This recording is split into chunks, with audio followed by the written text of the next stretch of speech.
Bhojpuri superstar Pawan Singh BJP party को छोड़कर RJD यानी लालू यादव के पार्टी में शामिल हो गए हैं। इस बात की खबर सोशल मीडिया पर आते ही पूरे बीजेपी पार्टी में खलबली मच गई है। एक खबर सुनते ही भोजपुरी के सुपरस्टार एक्टर एवं सांसद मनोज तिवारी, रवि किशन, दिनेश लाल यादव निरहुआ पवन सिंह से काफी नाराज हैं। वहीं पे यूपी के मुख्यमंत्री आदित्यनाथ जोगी ट्वीट किए हैं कि पवन सिंह जी, आपको क्या प्रॉब्लम हो गई बीजेपी पार्टी से, आप खुलकर बताइए।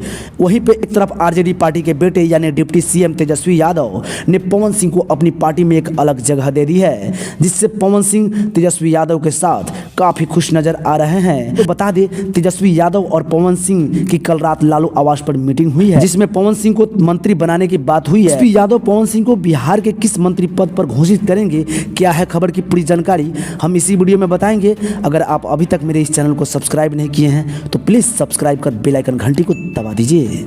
दोस्तों बता दें, बिहार के मुख्यमंत्री नीतीश कुमार भी पवन सिंह को आरजेडी पार्टी ज्वाइन करने से काफी खुश है। इन सभी लोगों की सहमति से पवन सिंह को मंत्री पद के लिए घोषित कर दिया गया है, जिससे तेजस्वी यादव और पवन सिंह के बीच का रिश्ता काफी मजबूत हो गई है। दोस्तों आपको बता दें, पवन सिंह को बिहार के कला संस्कृति मंत्री बनाने की घोषणा कर दी गई है। तेजस्वी यादव के साथ राजनीतिक में शामिल होकर पवन सिंह अपने करियर की शुरुआत कर दिए हैं, जिससे पवन सिंह के फैंस और भोजपुरिया दर्शक काफी खुश हैं। दोस्तों आप कमेंट करके जरूर बताएं कि पवन सिंह और तेजस्वी यादव का भाईचारा कैसा लग रहा है और आरजेडी पार्टी को पवन सिंह कितना आगे तक लेकर जाएंगे।